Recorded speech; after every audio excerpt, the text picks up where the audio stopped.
Votre bulletin d'information communale, BIC.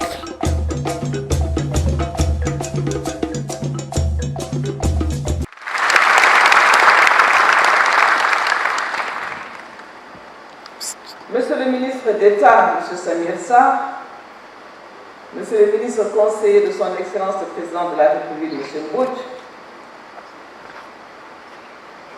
M. Douka Sédiko, commissaire de la CEDEAO en charge des infrastructures, de l'énergie, des lignes, de l'eau, de l'économie numérique et des postes. Ça fait beaucoup, hein? Donc, comme c'est dimanche matin qu'on m'a amené ici, il faut que je le taquine un peu. Parce que dimanche matin, comme il l'a dit, il faut avoir de l'énergie pour sortir de son lit si on ne va pas à la messe. Et comme il m'a privé de la messe, je lui ai dit qu'il va devoir rendre compte au bon Dieu, le directeur général. Monsieur Kevin Rakikou, vice-président de la BAT, Monsieur Victor Mapani, DG des ESCO et président sortant de l'ASEA. Alors j'ai découvert ce matin que le monde est petit. J'avais un vieil ami, un frère, un ami avec qui nous avons beaucoup voyagé en Afrique dans le cadre de notre association, une association de géologues, et qui est par hasard son frère. Je ne sais pas s'il est aussi scientifique que lui, mais l'autre également vraiment nous tenait en lien sur les montagnes de l'Afrique du Sud. M. Abel Didier Tella, directeur général de l'ASEA, honorable député représentant le président de l'Assemblée nationale, Excellences, Messieurs les ambassadeurs et les représentants du corps diplomatique, Mesdames, Messieurs les directeurs généraux, les présidents directeurs généraux, directeurs nationaux, Mesdames, Messieurs les conseillers, honorables invités, Mesdames, Mesdemoiselles et Messieurs. Je me réjouis de cette heureuse occasion qui m'a offerte pour vous souhaiter au nom de son Excellence le Président de la République, qui aurait bien aimé être avec nous ce matin, mais qui à la dernière minute est à Lusaka pour une autre rencontre et en tant que président de l'Union africaine ne pouvons pas ne pas y être. Donc vous souhaitez, à la suite du directeur général qui vient de passer président de l'ASEA, à qui je souhaite une bonne chance, nos chaleureuses bienvenues en terre sénégalaise pour ce 20e congrès de l'Association des sociétés d'électricité d'Afrique, ASEA. Cet événement marque aussi le cinquantenaire de votre association, que vous faites conjointement avec Sénélec, créée sous son statut actuel en 1971 également. Cheville ouvrière du développement de nos systèmes énergétiques, nos services publics d'électricité sont des pièces maîtresses du secteur de l'électricité dans toute l'économie. Baba vient de le dire, société nouvelle, nouvelle vision. Merci Baba. Ces services publics d'électricité doivent être prospères, performantes, efficaces et rentables, dont le continent en a besoin pour son développement de l'économie. Oui, l'énergie constitue un enjeu pour l'Afrique, au regard de son potentiel et de ses opportunités qu'elle lui offre, et au regard des enjeux socio-économiques, culturels et de développement. Mes prédécesseurs l'ont dit, ce n'est pas la peine qu'on revienne, car en effet, cette question de l'énergie revêt une dimension capitale pour le développement de notre continent face aux multiples enjeux de l'emploi de nos jeunes. L'accès des populations à l'éducation, à la santé, à l'autosuffisance alimentaire, à la transformation de nos produits et plus généralement la création de richesses. Car 640 millions d'Africains n'ont pas accès à cette énergie, ce qui correspond à un taux d'accès légèrement supérieur à 40%, un niveau très faible devant le monde.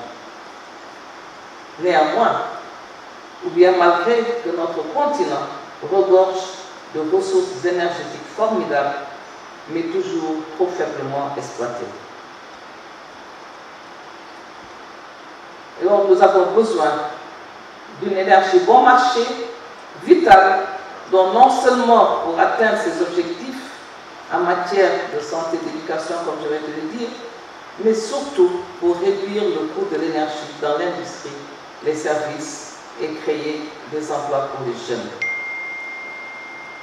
Et cette dynamique nouvelle ne sera possible que grâce à une formation de nos cadres, ingénieurs, chercheurs, dans nos centres d'excellence et une mobilisation de partenariats entre le public et le privé et des financements innovants et compétitifs pour combler le gap de 50 à 70 milliards par an pour réaliser les infrastructures. L'important programme de la transition énergétique de l'Union africaine est en phase avec l'agenda 2063 et les objectifs de la COP 26.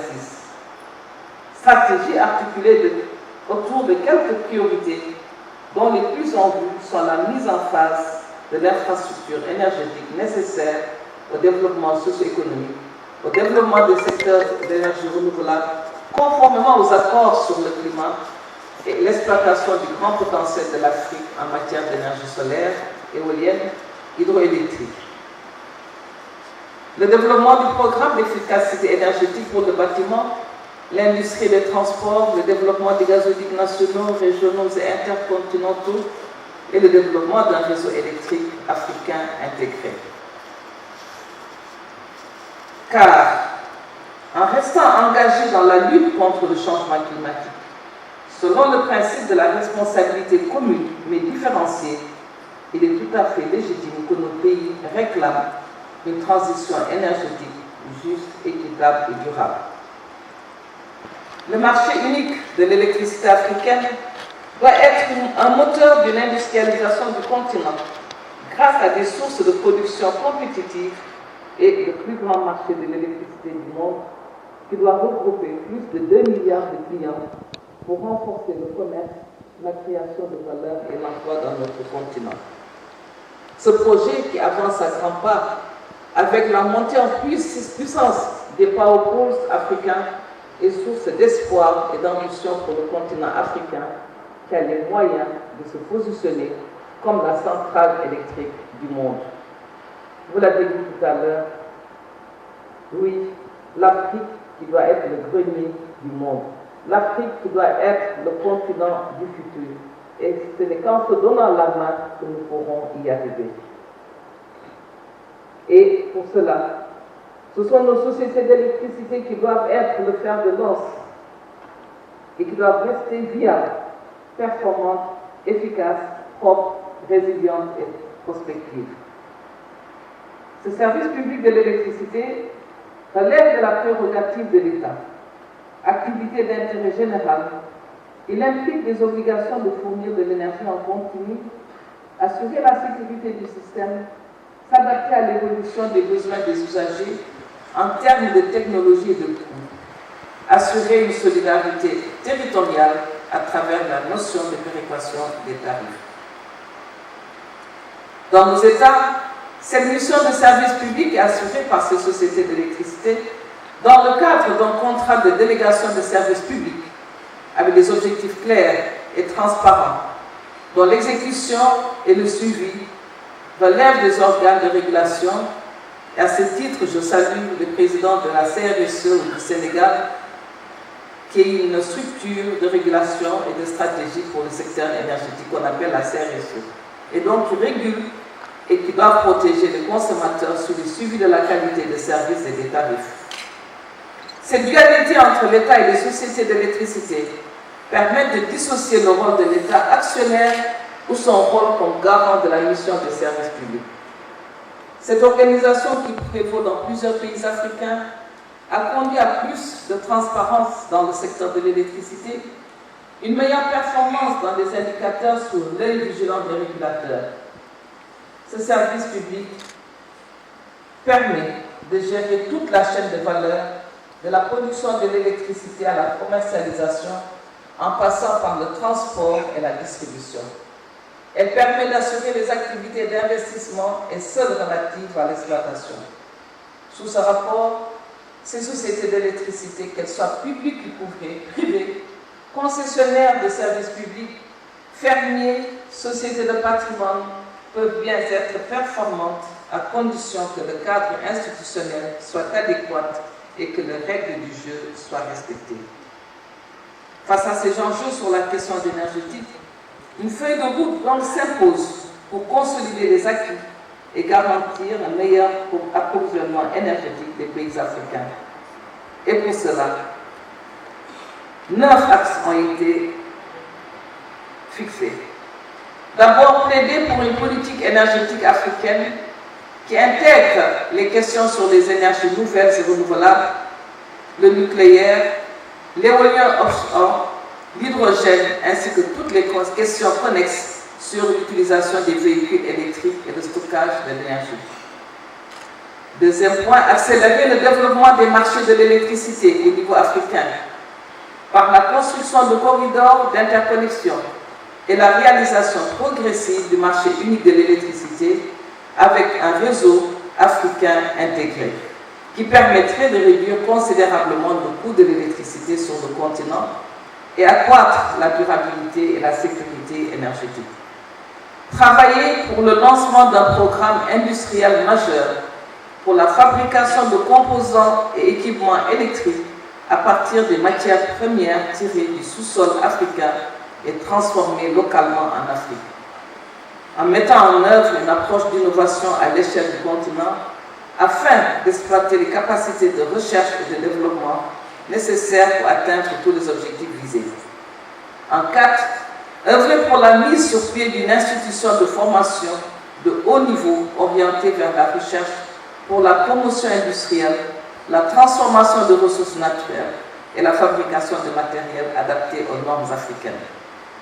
Créer un fonds de préparation des projets régionaux, financé sur la base d'une taxe sur les échanges d'énergie entre pays. Sixièmement, recommander la désignation d'un prix annuel d'excellence décerné par le président de l'Union africaine aux sociétés d'électricité les plus performantes ayant démontré une croissance de leur importation et exportation d'électricité. En 7, promouvoir l'ouverture du secteur de l'énergie africain au secteur privé dans le cadre du ZLECA avec un guichet spécial pour les entreprises de ce secteur avec des incitations spéciales pour favoriser le commerce intercontinental. Mobiliser en 8 pour la promotion du genre dans l'industrie, dans les emplois, fonctions et postes de travail et œuvrer pour le renforcement de la gouvernance au niveau national. Et en dernier, mettre l'innovation dans les financements en vue d'accroître les flux financiers dans les projets du secteur de l'énergie. En conclusion, l'Afrique devrait avoir comme priorité de développer son potentiel énergétique en s'appuyant sur la transformation de ses ressources minérales, agricoles et industrielles. Ce cycle de transformation vertueux lui donnera des débouchés nécessaires pour occuper sa jeunesse et les femmes sur des emplois à haute intensité de main-d'œuvre qui garantit des revenus pour améliorer le niveau de vie des populations et financer les infrastructures modernes nécessaires à son émergence. C'est pourquoi j'avais sollicité le nouveau président de l'ASEA à offrir une opportunité à une association qui devrait être dans le même sens qu'on appelle le REGEP. Ce REGEP, c'est un réseau de jeunes et de femmes pour les énergies, pour le gaz et pour le pétrole. Parce que nous nous disons aujourd'hui, nos jeunes doivent pouvoir être mieux formés.